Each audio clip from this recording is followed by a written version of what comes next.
अस्सलाम वालेकुम स्टूडेंट्स। आज हम जब नया चैप्टर शुरू करने जा रहे हैं, chapter number 9, that is kingdom Plantae. तो किंगडम प्लांटी में कितने प्लांट्स जो है वो शामिल हैं जो फोटोसिंथेटिक हैं। तो उसकी 3,60,000 स्पीशीज़ जो साइंस को नोन है, जो हम प्लांट्स में जो है वो ऐड करते हैं। अब ये जो 3,60,000 जो स्पीशीज़ हैं जिनको हम प्लांट्स कहते हैं, ये आखिर इनमें ऐसी क्या खसूसियात हैं कि हम इनको प्लांट कहते हैं, एनिमल क्यों नहीं कहते हैं या फंजाई क्यों नहीं कहते हैं। तो किंगडम प्लांटी में जितने भी ऑर्गेनिजम्स इंक्लूड हम करते हैं, वो सारे जो ऑर्गेनिजम्स के पास ये जब वो फॉलोइंग प्रॉपर्टीज़ होनी चाहिए, तो हम उसको किंगडम प्लांटी में उसे ऐड जो करेंगे। वो कौन कौन सी जैव खसूसियात हैं? पहली है कि वो यूकैरियोटिक हों, मल्टी सेलुलर हों, ऑटोट्रॉफिक हों, अपनी खुराक खुद बनाते हों, non motile, and they must develop from the embryo. So plants develop from the embryo, have the cell wall of the cellulose. तो इनके जब वो सेल के बाहर सेल वॉल होती है, और वो सेल वॉल किसकी होती है? सेलुलोज की होती है, काइटिन की नहीं होती, जो फंजाई में होती है। अच्छा, अब ये सारी जो करेक्टरिस्टिक फीचर रखने वाला जो ऑर्गेनिज्म होगा, हम उसे प्लांट का नाम देंगे, and that will be included in the kingdom Plantae. तो इसके जो है वो 3,60,000 जो स्पीशीज हैं, इनको कैसे जो है वो क्लासीफाई किया जाता है, इनको कैसे जो है वो ग्रुप्स और सब ग्रुप्स में जो है वो प्लेस किया जाता है, इसके लिए हमारे पास सिस्टम ऑफ क्लासिफिकेशन है, that is phylogenetic system of classification. अब इस सिस्टम को अप्लाई करने की जब वो कोशिश की जा रही है, और इसकी बेस पे क्लासिफिकेशन जब करने की कोशिश की जा रही है, तो जब वो फाइलोजेनेटिक सिस्टम क्या है, कहता है ये जो फाइलोजेनेटिक है, ये जो फाइला है, that is Greek word phyla means tribe. Tribe मतलब कबीला, ग्रुप। तो जब वो ग्रुप को हम फाइला का नाम जो है वो देते हैं। तो इस सिस्टम ऑफ क्लासिफिकेशन में हम जब वो क्या करते हैं कि ऑर्गेनिजम्स को ग्रुप्स और सब ग्रुप्स में जो है वो डिवाइड करते हैं, उनको उसमें जो है वो क्लासीफाई करते हैं। लेकिन वो जो ग्रुप्स हैं वो क्या करते हो, they must foreshadow the natural relationship as the similarities and dissimilarities among the organisms। कि आप जब आप ऑर्गेनिजम्स को ग्रुप्स में जो है वो प्लेस करें, तो वो ग्रुप्स एक ग्रुप दूसरे ग्रुप के साथ और दूसरा ग्रुप तीसरे ग्रुप के साथ जो है वो क्या रखे, नेचुरल रिलेशनशिप जो है उसको जो है वो क्या कर रहा हो, एक्सप्लेन कर रहा हो कि कितनी ये आपस में रिलेटेड हैं, कितने ये आपस में जो है वो एक दूसरे से डिफरेंट हैं। तो they must show the similarities and the dissimilarities among the organisms of that group, and the second characteristic which must be shown, that is their mode of origin। तो ये दो चीजों पे डिपेंड करता है, natural relationship of similarities and dissimilarity and their mode of origin. So this system is called phylogenetic system of classification. Next है हमारे पास क्लासिफिकेशन ऑफ द प्लांटी। के किंगडम प्लांटी को हम कैसे आगे जब वो क्लासीफाई करते हैं, फाइलम में, ग्रुप में, सब ग्रुप्स में, जो उसके क्लास ऑर्डर वगैरह में। तो किंगडम प्लांटी को सबसे जो बेसिक इसकी क्लासिफिकेशन है, that is based on the presence और absence of the vascular bundles, कि इसमें जाइलम फ्लोएम जो है वो मौजूद हैं या जो है वो नहीं है। अगर वास्कुलर बंडल्स जो है वो मौजूद नहीं है, तो they are the simplest and they are placed in the division bryophyta. So bryophytes are the non-vascular plants, इनमें xylem phloem नहीं होते हैं, and the group which have the vascular bundles, that is xylem and phloem, that is known as the tracheophyta। तो non-vascular and vascular। Bryophyta की जो division है, इसको आगे हम 3 सब डिवीजन्स में जो है वो डिवाइड करते हैं, आगे ग्रुप्स बनाते हैं इनके, हेपेटिकोप्सिडा, ब्रायोप्सिडा, एंथोसिरोप्सिडा। अब ये जो डिवीजन्स हैं, अब इनमें सिमिलैरिटीज भी हैं कि ये नॉन वास्कुलर हैं, इनमें डिफरेंसेस भी जो है वो मौजूद हैं कि इसके जो है वो लाइफ साइकिल में कुछ ऐसी खसूसियात हैं कि जिसकी बेस पे हमने जो है वो इसमें रखे गए प्लांट को इससे सेपरेट किया, इसमें रखे गए को इससे जो है वो सेपरेट किया। लेकिन एज अ होल ये तीनों क्या हैं? ब्रायोफाइट्स ही हैं। यानी ब्रायोफाइट्स की जो जनरल कैरेक्टरिस्टिक फीचर्स होंगी वो इन सब में, तीनों में पाई जाएंगी, और हर ग्रुप की अपनी अपनी कुछ स्पेसिफिक जो वो फीचर्स भी मौजूद हैं। तो पहली है हेपेटिकोप्सिडा, हेपेटिक लीवर, तो इनको हम लीवर वर्ड्स का नाम देते हैं। ब्रायोप्सिडा, इनको हम साई भी कहते हैं, that is simply mosses. Third है Anthocerotopsida, they are also called the horn worts because they emerge from the ground like the horns. जब वो जिस तरह किसी एनिमल के सर से सींग जो है वो होते हैं, तो ये ज़मीन से ऐसे ही जब वो निकले हुए होते हैं जिस तरह सींग होते हैं, so they are also called the horn birds. दूसरी तरफ आए डिवीजन ट्रैकियोफाइटा में, तो इसकी भी सब डिवीजन्स जो वो मौजूद हैं। उसकी 3 सब डिवीजन्स हैं, इसकी 4 सब डिवीजन्स हैं। सिलॉप्सिडा, विस्क फर्न्स भी इनको कहते हैं, लाइकोप्सिडा क्लब मॉसिस का नाम दिया जाता है। स्फिनोप्सिडा, स्फिनोप्सिडा जो है that is the horsetails का नाम इनको दिया जाता है।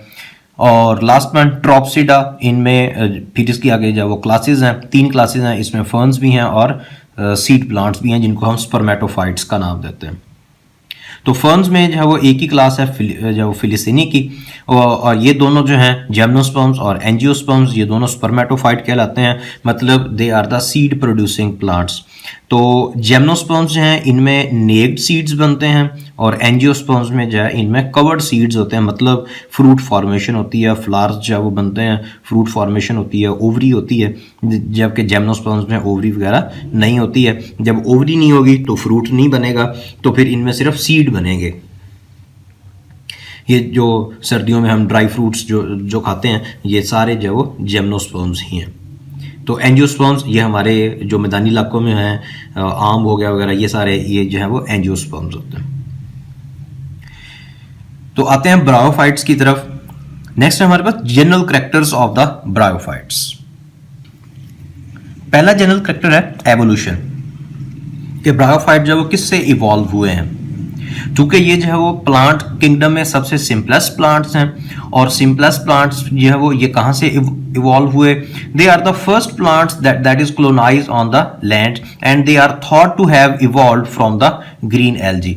तो ये चैप्टर नंबर 7 किंगडम प्रोटिस्टा में जो है वो हमने जब पढ़ा भी था कि green algae are considered as the ancestors of the land plant, कि ग्रीन एल्गी को हम लैंड प्लांट के एंसेस्टर भी जो है वो तस्वर करते हैं। तो वो क्यों तस्वर करते हैं, वो इसलिए कि उनमें कुछ कैरेक्टरिस्टिक फीचर्स ऐसी हैं जो प्लांट्स के साथ जो है वो मैच करती हैं।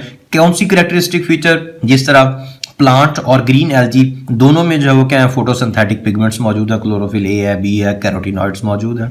दोनों जो है वो फोटोसेंसिस के जरिए से, और फिर इसमें जो स्टोरेज जो प्रोडक्ट है वो स्टार्च है, पौधों में भी और ग्रीन एल्गी में भी। दोनों में सेलुलोज सेल वॉल जब वो मौजूद है। इवन कि इनकी आरएनए सीक्वेंसिंग भी जो है वो ये प्रूफ देती है कि ग्रीन एल्गी जो है वो ब्रायोफाइट्स के एंसेस्टर्स हैं, मींस के ब्रायोफाइट्स जो है वो ग्रीन एल्गी के बच्चे हैं, डिसेंडेंट्स हैं।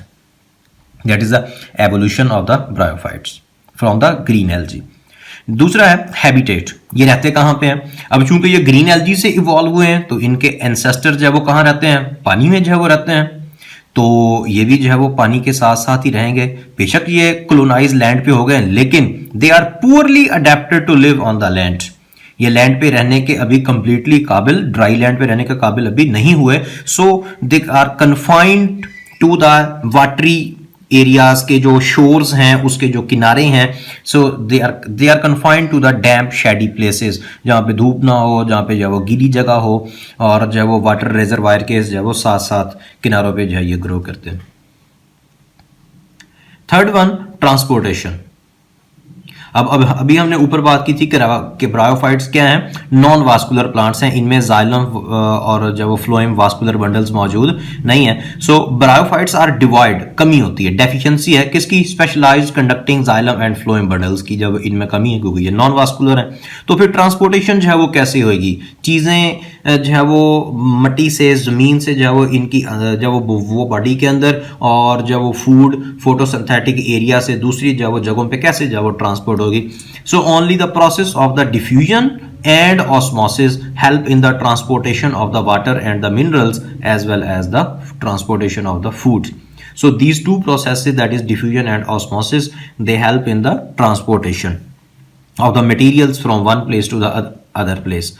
And also these plants have the cuticle, but that cuticle is very thin one, कहता इनमें क्यूटिकल तो है लेकिन वो थिन होती है, इसलिए तो बॉडी के जो प्लांट की जो बॉडी है उसकी सरफेस से जो है वो क्या हो सकती है, पानी की एब्जॉर्प्शन हो सकती है, क्योंकि हमने कहा कि इनको जो रहने के लिए पानी की ज़रूरत है, दे नीड वाटर, और ये जब वो पानी के करीब करीब जो है वो ग्रो करते हैं, तो इसलिए जो है वो ये जब पानी के करीब करीब जो है वो होते हैं तो ये अपनी सरफेस से जो है वो क्या करते हैं, पानी को एब्जॉर्ब करने की सलाहियत जो है वो रखते हैं। So transportation takes place by the diffusion and osmosis.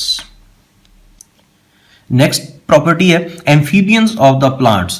Bryophytes को हम प्लांट्स के एम्फीबियन का नाम भी जो है वो दिया जाता है। अब एम्फीबियन तो एनिमल्स होते हैं, लेकिन एम्फीबियन जो है वो ऐसी करेक्टरिस्टिक जब वो फीचर है, ये उन ऑर्गेनिज्म को दी जाती है जो खुश्की और पानी दोनों पे जो है वो जिंदगी गुजारने के जो है वो काबिल होते हैं। मींस आधी जिंदगी वो पानी में गुजारते हैं, आधी जिंदगी जो है वो खुश्की पे गुजारते हैं।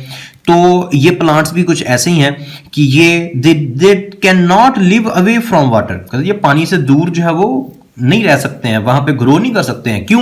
They need water for reproduction, क्योंकि इनको रिप्रोडक्शन के लिए पानी की जरूरत जो है वो पड़ती है। अब पानी की जरूरत जो है वो क्यों पड़ती है? इनके जो स्पर्म्स हैं वो एग तक पहुंचने के लिए वाटर में स्विम करके जब जाते हैं कीमोटैक्टिकली, तो कीमोटैक्सिस होती है, उससे जब वो स्पर्म पानी में फेंके जाते हैं, पानी उसमें वो स्विम करते हैं और कीमोटैक्सिस करते हुए वो एग की तरफ जाते हैं। और एग कहाँ मौजूद होता है? आर्चिगोनिया के अंदर। ये आगे हम जब वो पढ़ेंगे लाइफ साइकिल जब आ रहा है तो। So they are called the amphibians of the plant. They need water for reproduction. Next characteristic feature के जो है वो ये तो खैर सारे जब वो पौधों में मौजूद है, ब्रायोफाइट्स में भी है, ट्रैक्योफाइट्स में भी है, that is alternation of the generations. Generations अब इसमें अल्टरनेट जो वो करती हैं, उन जनरेशंस का नाम क्या है? गैमीटोफाइटिक जनरेशन है और दूसरी जो वो स्पोरोफाइटिक जनरेशन है। So sporophyte develop into gametophyte and gametophyte germinate into sporophyte. So these two generations are morphologically different from each other. कहते ये दोनों generations जो हैं ये heteromorphic हैं। heteromorphic मतलब कि morphologically different हैं एक दूसरे से। ये क्या क्या खसूसियात रखती हैं? गैमीटोफाइट that is dominant, ये डोमिनेंट जनरेशन है, इंडिपेंडेंट है, फ्री लिविंग है, फोटोसिंथेटिक है। ये फोटोसिंथेटिक होने की वजह से ये सारी प्रॉपर्टीज जो रखती है। ये फोटोसिंथेटिक है, अपनी खुराक खुद बनाएगी इसलिए ये इंडिपेंडेंट है, ये अपनी खुराक खुद बनाएगी इसलिए ये डोमिनेंट है, ये किसी पे जो है वो डिपेंड नहीं करती है कि जब वो खुराक के लिए ना किसी और जब चीज़ के लिए, इसलिए ये फ्री लिविंग है, ये हर जगह पे ग्रो कर सकती है क्योंकि फोटोसिंथेटिक जब वो सिस्टम मौजूद है इसके पास। ये हैप्लॉइड जनरेशन होती है, हाफ नंबर ऑफ क्रोमोसोम्स होते हैं। और गैमीटोफाइट जब वो थैलस जब वो बॉडी है, थैलॉइड स्ट्रक्चर्स है, या फिर अगर डिफरेंशिएट भी हों तो root stem leaf resembling structures बनाते हैं। रूट स्टेम लीव्स हैं नहीं इनमें, तो उनकी तरह के जिस तरह रूट की तरह के जब वो राइजॉइड्स होते हैं तो ये रिजेंबलिंग स्ट्रक्चर्स जब वो बनाते हैं, या फिर ये थैलस होते हैं। स्पोरोफाइट की क्या कैरेक्टरिस्टिक फीचर्स हैं? रिसेसिव है, वो क्या थी? डोमिनेंट, ये है रिसेसिव। वो इंडिपेंडेंट, ये डिपेंडेंट। ये फ्री लिविंग थी। स्पोरोफाइट क्या है? Attach to the gametophyte. भाई अटैच टू द गैमीटोफाइट क्यों है? क्योंकि ये नॉन फोटोसिंथेटिक है, ये अपनी खुराक नहीं बना सकती है। जब हम मांग तांग के जब वो खाना शुरू कर देंगे तो फिर जो है वो खुददारी जाती रहेगी। तो जब ये जो है वो नॉन फोटोसिंथेटिक है, अपनी खुराक खुद नहीं बनाते हैं, तो they remain attach to the gametophyte, तो ये डिपेंडेंट हो गए, ये रिसेसिव हो गए। अब जो है वो गैमीटोफाइट की मर्जी है, वो जो मर्जी करे। So they remain attached to the gametophyte but they are diploid. जब वो गैमीटोफाइट जनरेशन आपने पढ़ी हैप्लॉइड होती है, लेकिन स्पोरोफाइट क्या है? डिप्लॉइड जनरेशन है, नॉन फोटोसिंथेटिक है। अच्छा, स्पोरोफाइट की जो प्लांट बॉडी होती है उसमें क्या कुछ है? जिस तरह उसमें आपने पढ़ा गैमीटोफाइट में थैलस होता है या फिर जो root stem leaf like structures हैं, इसमें जो वो स्ट्रक्चर्स जब वो मौजूद हैं और वो स्ट्रक्चर हैं फुट, सीटा और capsule. But these the structures are germinated from the gametophyte on the gametophyte, remain attached with the gametophyte. These are the some of the properties of the gametophytic generation and the sporophytic generation of bryophytes. ये bryophyte की जो characteristic features हैं जी। Next है ये life cycle of the bryophytes. तो bryophyte का general life cycle जो है वो किस तरह का है, उसमें क्या क्या चेंजेस जो है वो आती हैं। तो हम जो है वो शुरू कर लेते हैं, स्पोरोफाइट से कर लें या गमीटोफाइट से कर लें। तो जब वो sporophytic generation that is diploid generation and it is dependent, so it get attach to the gametophyte. वो देखते हैं कैसे जब वो अटैच होती है। तो स्पोरोफाइटिक जनरेशन जब वो डिप्लॉयड है, अब इसके ऊपर टिप पे क्या बनते हैं, स्पोरेंजियम जो है वो बनते हैं, स्पोर प्रोड्यूसिंग स्ट्रक्चर्स हैं, उनको हम स्पोरेंजियम का नाम देते हैं, डिप्लॉयड होते हैं। इसके अंदर स्पोर मदर सेल होता है, स्पोर मदर सेल को स्पोरोसाइट कहते हैं, ये भी डिप्लॉयड है। अब स्पोरोसाइट यानी स्पोर मदर सेल मियोसिस को जो वो फॉलो करता है। मियोसिस से जब ये गुजरेगा तो आपको पता है कि मियोसिस क्या करती है, नंबर ऑफ क्रोमोसोम को हाफ कर देती है। तो स्पोर मदर सेल डिप्लॉयड है, तो आगे उससे जो ऑफस्प्रिंग जो पैदा होंगे वो क्या होंगे, हैप्लॉयड जो वो होंगे। So spore mother cell undergo meiosis and produce the haploid spores. और ये स्पोर्स जब स्पोरेंजियम जब वो पक जाता है, ये स्पोर जो है वो डिस्पर्स होते हैं, और डिस्पर्स हो गए जब किसी फेवरेबल लैंड पे गिरते हैं तो ये जर्मिनेट कर जाते हैं, और जर्मिनेट करके जो है वो ये क्या बनाएंगे, गैमीटोफाइट जनरेशन बनाते हैं। तो गैमीटोफाइट जनरेशन जब वो किससे बनी, स्पोर से बनी है। तो स्पोर क्या है, हैप्लॉयड है, तो गैमीटोफाइट भी क्या होगी, हैप्लॉयड होगी। कन्वर्जन होगी from diploid into the haploid. अच्छा जी, अब गैमीटोफाइट जनरेशन बन गई। गैमीटोफाइट किसी जिस जगह पे स्पोर गिरा था, फेवरेबल लैंड थी, जर्मिनेट हुआ, और जर्मिनेट होकर उसने क्या बनाई, gametophyte. So spore germinate to form the gametophytes. ये जब वो ज़हन में रखिएगा कि स्पोर जब जर्मिनेट करते हैं तो वो स्पोरोफाइट नहीं बनाते, बल्कि स्पोर जब जर्मिनेट करते हैं तो वो क्या बनाते हैं, गैमीटोफाइट जब बनाते हैं। अच्छा जी, हैप्लॉयड गैमीटोफाइट जब वो प्रोड्यूस हो गई, अब इसके ऊपर क्या बनेंगे, मल्टी सेलुलर सेक्स ऑर्गन्स जो बनेंगे। अब यहां पे जो है वो ये जो सेक्स ऑर्गन्स हैं, ये एक ही पौधे पर भी ग्रो हो सकते हैं, दोनों एंथ्रीडिया आर्चिगोनिया डिफरेंट पौधों पर भी ग्रो हो सकते हैं, लेकिन कॉमनली ये देखा गया है कि ये एक ही पौधे पे जो है वो दोनों ग्रो करते हैं। ब्रांचेस जो है वो डिफरेंट होती हैं, एक ब्रांच पे जो है वो एंथ्रीडिया होते हैं, दूसरे ब्रांच पे आर्चिगोनिया जो होते हैं। So multicellular sex organs are produced and the male sex organs that is called antheridia and female sex organs are called the archegonia. अब एंथ्रीडिया में जो है वो क्या होगी, माइटोसिस होगी। क्यों, क्योंकि ये हैप्लॉयड है। जब हैप्लॉयड से हैप्लॉयड जो है वो प्रोड्यूस होगा तो माइटोसिस से होगा, क्योंकि नंबर ऑफ क्रोमोसोम जो है वो क्या होंगे, they remain same by the mitosis. So antheridia के अंदर माइटोसिस होगी तो क्या बनेंगे, एंथीरोजॉइड्स मींस स्पर्म्स। और आर्चिगोनिया के अंदर जब वो माइटोसिस होगी तो उसके अंदर क्या बनेगा, एग जो है बनेगा, और egg will remain inside the archegonia. Sperms have to move towards the egg in the archegonia for the fertilization, and this is why the bryophytes are called the amphibians of the plant, because these sperms have no route, no way to reach the egg in the archegonia. They need water. Chemotactically ये sperms जो है वो swim करते हैं towards the egg, and the egg is present in the archegonium, and sperm reach to the archegonium where the fertilization takes place. किसके अंदर, archegonia के अंदर। क्या बन जाएगा, जाइगोट। किसके अंदर, इनसाइड द आर्चिगोनिया। और जाइगोट क्या होगा, डिप्लॉयड। क्यों, स्पर्म भी क्या था, हैप्लॉयड, एग भी क्या है, हैप्लॉयड। तो हैप्लॉयड जब दो स्ट्रक्चर मिलेंगे तो क्या बन जाएगा, 2n हो जाएगा, जाइगोट। जाइगोट में मल्टीपल मियोसिस होती है and it forms the multicellular structure embryo, and embryo when grow inside the archegonia it germinate to form the sporophyte generation. Here note again, spores germinate to form the gametophyte and the embryo germinate to form the sporophyte generation. Embryo is diploid, so sporophyte is diploid. Spore are haploid, so gametophyte is haploid. Sporophyte जब germinate कर गई, लेकिन कहां germinate की, जहां पे embryo था। Embryo कहां था, आर्चिगोनिया के अंदर जब वो मौजूद था।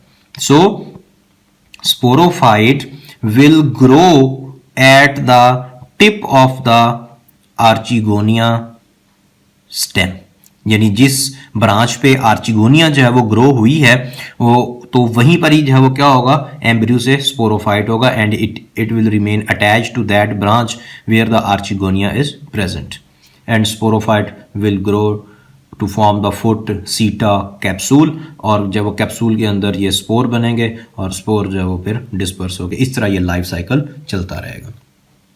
अब इस अल्टरनेशन ऑफ जनरेशन का फायदा जो है वो क्या है? अब अल्टरनेशन ऑफ जनरेशन क्या हुई फिर? The interconversion of the diploid spore producing sporophyte generation into the haploid gamete producing gametophyte generation is called alternation of generation. अब इसकी अहमियत जो है वो क्या है? Alternation of generation is very important phenomena. ये बड़ा इंपॉर्टेंट फिनोमिना है अल्टरनेशन ऑफ जनरेशन। इससे क्या फायदा होता है? इससे माइटोसिस और मियोसिस के इवेंट्स जो चलते हैं which provides the continuous genetic variabilities. वो कैसे? ये जब स्पोर मदर सेल की मियोसिस जो होगी और मल्टीपल स्पोर्स बनते हैं, यहां पे एक दो स्पोर चार स्पोर नहीं बनेंगे, multiple many large number of the spores are produce and each spore has the different genetic makeup. So जब हर स्पोर का जब वो जेनेटिक मेकअप डिफरेंट होगा तो जेनेटिक वेरिएबिलिटीज आएंगी।